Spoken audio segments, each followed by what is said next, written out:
friends, today we will study about some basic concepts on set theory. Now let's talk about what is a statement in mathematics.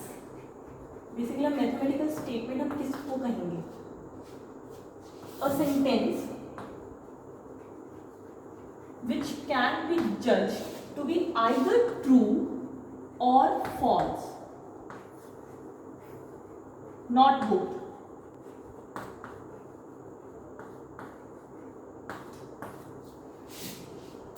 जैसे कि हम example लेते हैं, new Delhi is a capital of India. Now we know that this statement is true. हम इसको जज कर सकते हैं स्टेटमेंट को कि ये ट्रू है, hence it is a statement. Now 8 is greater than 12.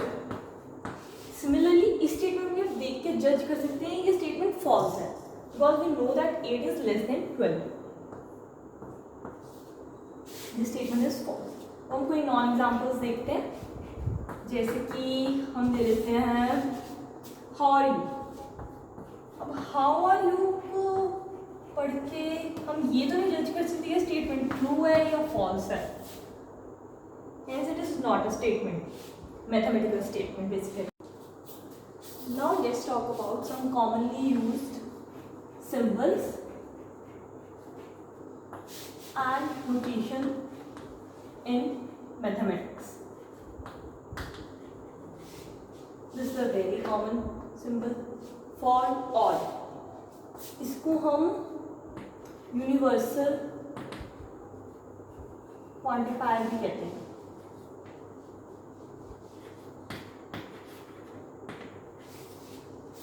जैसे कि for all x belong to real line, x square is greater than or equal to 0. Then next इसका सिंबल ऐसे है, इसको हम देयर एग्जिस्ट बोलते हैं, और हम इसको ऐसे भी कहते हैं एग्जिस्टेंशियल क्वांटिफायर.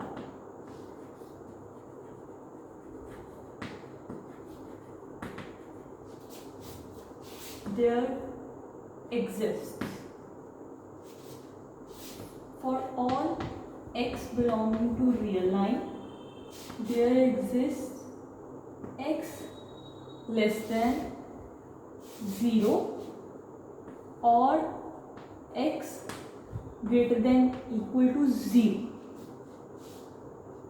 Now जो हमारे पास ये और है ऐसे भी डिनोट करते हैं.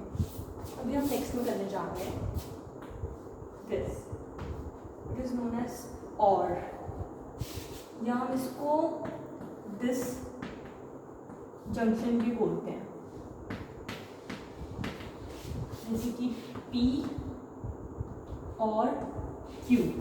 जैसे कि यहाँ पर P और Q बेसिकली स्टेटमेंट्स हैं, x लेस देन 0 और x greater than 0. Now we come to and.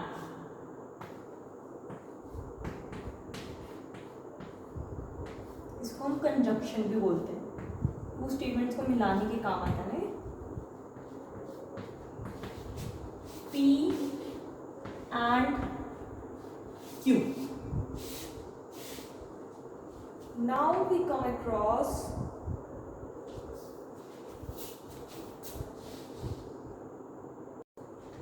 now there is another symbol implies.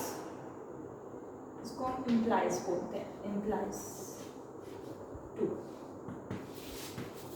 Example देखो इसका, x is equal to 4 implies x square is equal to 16. Obviously x square is equal to 16 does not imply x is equal to 4, because x square is equal to 16 implies x is either equal to 4, अब हम और का word use करेंगे, और x is equal to -4. Now there is another symbol equivalent to.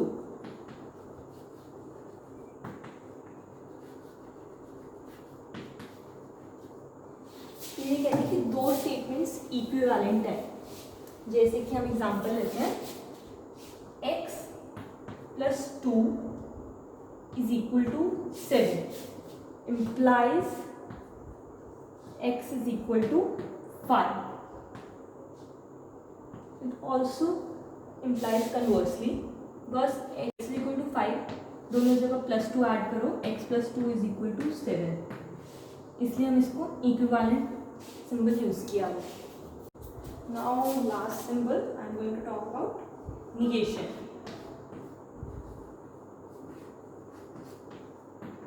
इसको हम -p करके भी लिख देते हैं कई बार, या ऐसे लिख देते हैं, ये वाला सिंबल। जैसे कि अब हमने करना है x = 3, ये कोई स्टेटमेंट है हमारे पास p, तो अब इसकी निगेशन क्या आएगी स्टेटमेंट की? Negation of p is x = not 3। अब हम एक एग्जाम्पल कंसिडर करते हैं। हम एक गार्डन लेते हैं उसमें जितने भी सारे ट्रीज हैं उसमें एटलीस्ट एक ब्रांच है विच इज़ लीवलेस, मतलब उसमें कोई भी पत्ते नहीं हैं। अब हम उसको लिखेंगे कैसे? For every x belonging to t, यहाँ पे अपने t क्या कंसिडर किए? Set of all the trees in that garden which we are considering, and x basically एक ट्री हो गया। There exist at least one branch belonging to bx such that b is leafless। इसमें हमने b के नीचे की notation क्यों use किया है? क्योंकि हर ट्री का अपना अपना सेट ऑफ ब्रांचेस होगा, इसलिए हमने इसको इंडेक्सिंग कर दी। जैसे अगर एक ट्री 1 है तो उसको हम B1 से डिनोट करेंगे, B2 से। B1 implies number of branches in tree 1, so Bx = set of all the branches in tree X। अब अगर हमें इस स्टेटमेंट की निगेशन करनी हो कि एक गार्डन में सारे ट्रीज में एटलीस्ट एक ब्रांच है जो लीफलेस है, इसकी निगेशन क्या हुई?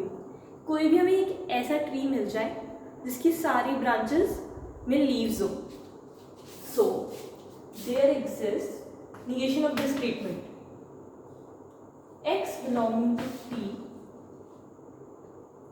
such that for all b belonging to bx, basically set of all the branches of this tree, b has leaves। ये इसकी निगेशन होगी। नाउ अब हम समझते हैं कि मैथ्स में टॉटोलॉजी का मतलब क्या होता है। Tautology is basically any statement which is always true. I right the definition, is basically a statement which is always true। उसके फॉल्स होने के चांस ही नहीं है।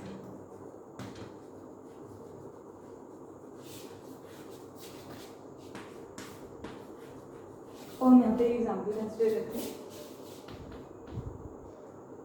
Negation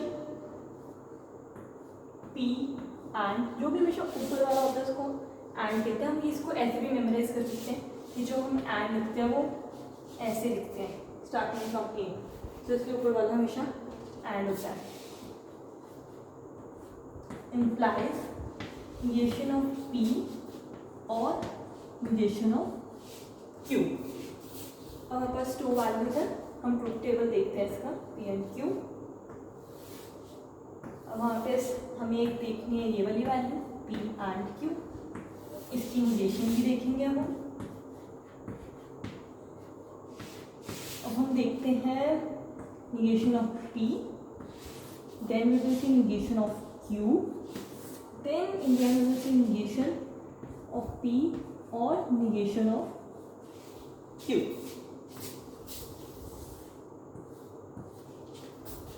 Now T, P, F, F कोई भी दो है उसकी 4 कॉम्बिनेशन हो सकते हैं, या तो ये भी ट्रू हो, ये भी ट्रू हो, ये ट्रू हो, ये फॉल्स हो, ये फॉल्स हो, ये फॉल्स हो, ये फॉल्स हो और ये ट्रू हो। तो बस मैंने 4 पॉसिबिलिटीज लिखी हैं कि हर एक पॉसिबिलिटी में हाँ बस ये वाली स्टेटमेंट ट्रू आनी चाहिए। P एंड Q, एंड का क्या मतलब है, दोनों स्टेटमेंट्स यहाँ पर ट्रू होनी चाहिए to be this statement resulting statement to be true. ये भी ट्रू है, ये भी ट्रू है। अगर यहाँ पर एक भी फॉल्स स्टेटमेंट अगर होगी P या Q में से तो हमारे पास रिजल्टिंग स्टेटमेंट फॉल्स आएगा। ट्रू फॉल्स, यहाँ फॉल्स आ गया, false false true false false false false. अब हम इसकी निगेशन देखते हैं। निगेशन क्या होता है, अगर ये ठीक है तो उसका गलत लिखना है, ये गलत है तो उसका ठीक लिखना। यहाँ पे ट्रू लिखा था, फॉल्स फॉल्स लिखा था, true true and similarly true. Negation of P, यहाँ पे ट्रू लिखा है तो I will get false false true true and then negation of Q would be false true false true. Now और क्या क्या मतलब है, अगर कोई भी एक भी स्टेटमेंट में ट्रू होगी तो हमारे पास रिजल्टिंग स्टेटमेंट ट्रू होगी। यहाँ पे एक स्टेटमेंट फॉल्स है, यहाँ पे फॉल्स है, so this would be false. यहाँ पे फॉल्स है बट यहाँ पे ट्रू है, ट्रू। यहाँ पे ट्रू है, यहाँ पे फॉल्स है, पर यहाँ पे ट्रू है। यहाँ पे दोनों ही स्टेटमेंट्स ट्रू है, so it would be true. अब हम क्लियरली देख सकते हैं कि this set of values and this set of values यहाँ पर है वो सेम है।